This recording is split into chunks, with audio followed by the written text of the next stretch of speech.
I've said it before, and I'll say it again. Don't sleep on Orb. Orb on the Movements of the Earth is by far one of the most unique, immersive, and thought-provoking anime that I have seen in quite some time, both beautifully portraying the scholar's thirst for truth and the bloody nature of those with convictions keeping said truth from being sought. The series opens up in Poland in the 15th century. In the aftermath of chaos and war, religion creates a sense of stability and comfort that people cling to. Amidst this, we follow Raphael, a boy whose life goal is to, well, have a comfortable life, get good grades, get into theology, and just never rock the boat. He has one problem though. He really loves studying the stars. One day, he meets Hubert. Now, Hubert is a man that was branded a heretic for his study of the universe. After recanting, he regains his freedom, but it turns out that Hubert never actually planned on giving up on his heretical studies. Hubert ends up threatening Raphael into helping him do his research, before bestowing upon him his theory, his heretical theory. What if the Earth is moving? This is a dangerous thing to even consider. Why, you ask? That's because the prevailing theory of the universe is geocentrism. It's an idea of the Earth itself being orbited by the stars and the sun, something that, at the current time, fits really well with scripture. The idea that the Earth itself moves and orbits in the universe is just blasphemous. Something that, if the wrong people hear that you're studying it, will lead you to the gallows. At first, Raphael completely rejects this theory. Why would anybody put their life in danger over something like that? But being that he's studied the stars before, he also questions it scientifically. Still, being that he secretly loves studying the stars, he quickly finds himself driven by an insatiable desire to dig into this theory more and more, ultimately leading him into the crosshairs of the inquisitors. Which all leads me into my main point of why I love Orb so much: the scholar's thirst. I cannot express enough how this series nails that concept. And it literally drove me to lock in for every single episode of this show, waiting for the next episode. I'm literally Raphael as I'm watching the show, questioning why would anybody risk their life touching something that could get you killed. And this extends further than Raphael himself, and the idea this show really does nail characters. There are so many characters in this cast, and it actually spans over several years, following each individual character who will end up kind of stumbling upon this theory, the idea of the movement of the Earth. And each of the character has their own perspective on actually studying this new theory. Again, with Raphael, it's really just this idea of just desiring to seek knowledge. Despite wanting to have a comfortable life, he just thirsts for that knowledge. He wants to look into it more. He wants to dive into it. He wants to make a discovery. He just loves the math of it. And then you have other characters that come into the mix that may not have much of a background in stars, like Oxy. Oxy himself is just actually terrified of the stars. He actually doesn't want to look at the stars. And this is really because it was kind of drilled into his head, this idea that since we are at the center of the universe, looking up into the heavens, he fears the idea of the heavens itself looking down upon the disgusting humans, the sinful humans, and essentially judging them. He's afraid of the stars. And then you have other individuals that sort of kind of push more and more into the realms of the church itself with characters like Badeni. Badeni is a man of the cloth, but he also sees the error in actually forming their science around a broken theory. He sees the flaws in what geocentrism kind of creates, that essentially gazing upon the stars, you can see the math doesn't add up. The orbits, where the planets themselves moves, none of it makes any sense when you actually break down the numbers. But at the same time, he's also a man of faith. He wants it to fit with religion itself, rather than the scripture itself sort of tell us, don't question the errors. It's just how it is. He doesn't like errors, and it drives him mad, to the point that he'll even accept punishment, all for the sake of finding the truth. If he pushes too far and they catch him, they end up punishing him, but he keeps moving. Give me my lashings already, so I can keep moving into it. It's a great cast of characters that all give a different perspective on this theory and how it can mold the world, all building into eventually the concept of just wanting to be able to question things and not have to worry about people telling you not to.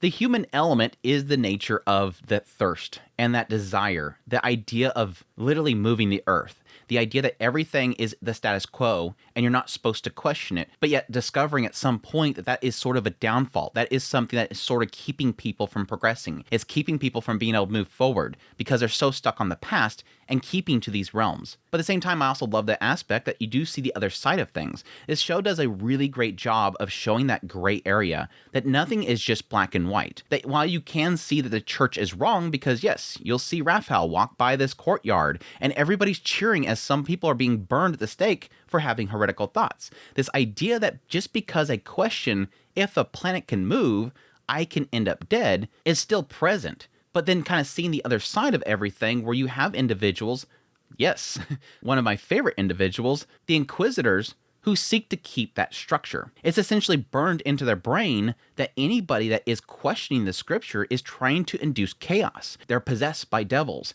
They're seeking to destroy our civilization. Being able to kind of see that side of the whole fence, and I think a lot of that helps through Bodini, we're able to see that there is a driving force here to kind of keep this information back at the same time that our other characters are trying to progress the information. It's gut-wrenching, but at the same time, very intriguing to kind of see what really kind of ticks in these people's minds. It's exactly why my two favorite characters of the series was Novak, the Inquisitor, who's literally spending his entire time hunting down and killing individuals questioning the movement of the Earth, and Bodini, who again is a man of the cloth, who literally kind of sees both sides of it. It's seeing the structure, it's seeing the pre-established knowledge that we already have that is built around scripture, at the same time also wanting to progress that knowledge and seek out more knowledge. And yes, put your life at risk in order to obtain that. But yes, my favorite character is easily Novak. I love Novak's character. He is an absolutely incredible villain character.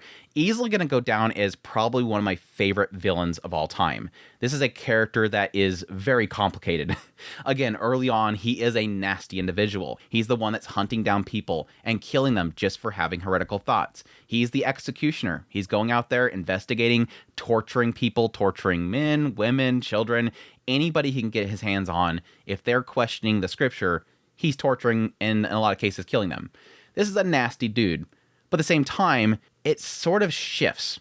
Now, it wasn't a shift like I was expecting it, and I do actually praise the story for doing that. It's not one of those things where at some point he becomes a good guy. This is a guy who is straight up a villain. This is a guy that at some point realizes that he is the villain. And I think the way they portrayed that was really fantastic. And again, not really how I was expecting it to go, but actually in a way that was a lot more creative and a lot more thought-provoking. And yes, this is all facilitated by some of the most incredible directing and work that this team did actually adapting this. While yes, not one of the most gorgeous of Madhouse's works, I think this is really one of those cases where the directing nails it. The people that really kind of took what seemed like not an insane amount of budget and putting it to use in the most beautiful and creative ways. This show has some of the most beautiful shots in it, and there's shots that really do enhance and visualize the inspiration the characters have. It's Raphael when he gazes upon the stars itself and is just captivated by it. It's Oxy looking up at the stars and seeing nothing but a bunch of eyes looking down upon him that is extremely beautiful, while at the same time extremely haunting. It's Schmidt who is absorbing the morning sun, taking in what he believes is almost the feeling of God himself. It's Bodini sacrificing an eye in order to absorb as much information from a book that he can before he loses it. It's these shots that just absolutely nail that sense that something is there and I need to grab it. They absolutely pulled it off. And my gosh, every time something dread happens, the music just bumping in. I still to this day remember that moment when Raphael comes home and Novak's standing at the door and you have that music in the background that gives you that gut punch that, my gosh, he's holding up that book, and it's got all that stuff that Raphael wrote down. What the hell is going to happen next? The music just absolutely accented the scene. They did such an incredible job with the composing of it. Though visually, it's not perfect. I think they relied too heavily on dark environments. Yes, you're going to have a lot of scenes where characters are out at night. They're gazing upon the stars. They're studying the stars. That makes sense. And some of the visual shots of the stars is absolutely beautiful. But this show just has, I think, like 98% of the show is in dark rooms or at night. And so it feels lacking color. The show is just mostly just dark and almost pitch black. And I do find that to be a little bit frustrating. Not that it bothers me as I'm watching the show. I think the only time it really bothers me is that every now and then the characters will have some sort of hit of inspiration, or they'll remember something that's important. And then suddenly the shot just cuts to pure white background and the character is just bleached out by the light. And it's like a flashbang that happens. It's like, oh gosh, okay, ow. Like we have the flashbang moments in this show. But again, not enough to ruin the show for me, but it is sort of a small critique. Overall though, the show is incredible. I think it does a great job once again of really portraying the idea of somebody finding inspiration, finding knowledge, and seeking truth, despite the fact that it seems like all of society is against you. The idea that anybody overhears you even questioning what is true gets you killed. And how it kind of shows how each individual that learns about this is able to pass on that information to the next individual, and how that information can so easily be stomped out to where it will never be heard of again is truly fascinating. It's one of those things that I realize as I'm watching the show, just how nice we have it now that this is all common knowledge. But at the time, it's something that's just so unheard of. And yet we take it for granted here. Back then, it was so much harder to obtain. The freedoms that they had was not there, and there was a constant fear that was always surrounding them. And seeing how that information sort of spreads and it inspires others and it pushes others to kind of step forward and do more is just truly well done. Though I do have to admit that there is a point in the story that didn't grab me as much. The show overall is not perfect for me personally. Now, I have found others disagree with me, and I've found others that agree with me. About 3/4 into the series, it does sort of fall off for me a little bit. And that's when we kind of shift perspectives to a new cast of characters, specifically Draka and Schmidt. Now, I like certain aspects of Draka's character and the idea of somebody who is driven by money rather than that scholarly desires. And I love Schmidt's character. He's an absolute eccentric goofball that I'm just so entertained by. But the thing that kind of lost me around their arc is the fact that a lot of my love and desire for the series early on was the driving force of the scholar, the seeking of truth. Whereas Draka and Schmidt and a lot of characters surrounding them are more driven by the idea of seeking freedoms and also seeking money. And those things didn't really fascinate me as much as, Badeni's thirst for knowledge and Jolenta desiring to have that one book that will be read, even though she is a female. Or Oxy, the commoner who slowly over time thirsts for the desire to write a book. It goes from the thirst of truth to the thirst for money. It goes from people fighting common theory to people just seeking to be able to converse. Even still, it does have some of the greatest moments in the entire series in that segment, so it's not like it's a wash. I mean, we have some of the most pinnacle points of one of the most stapled characters of the series reach their end. And again, it's some of the best moments of the series. Even still, when I step back and I look at the show as a whole, it is an absolutely incredible series that I highly suggest everybody checking out. It's one of those series that everybody that complains about how many isekais we have every series, and it's like, hey guys, it's right here. You say you hate that every season has 15 isekais. It's right here. You say you don't like ecchi shows and a bunch of cute girls. It's right here. Although Novak has a really hot voice because he's Kendra Suda.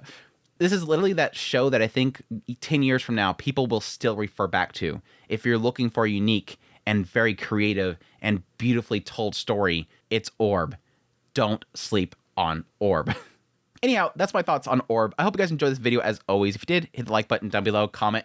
Let me know what you think of the series. Did you like it? Are you going to be checking it out? Additionally, if you're new here, make sure to subscribe to the channel so you get all my content. I did news reviews, first impressions, top list. If it's anime, it's pretty much here. Additionally, if you like this content and you want to support John more, I have links in the description below. Greatly appreciate it. But it doesn't. Until next time, y'all take care.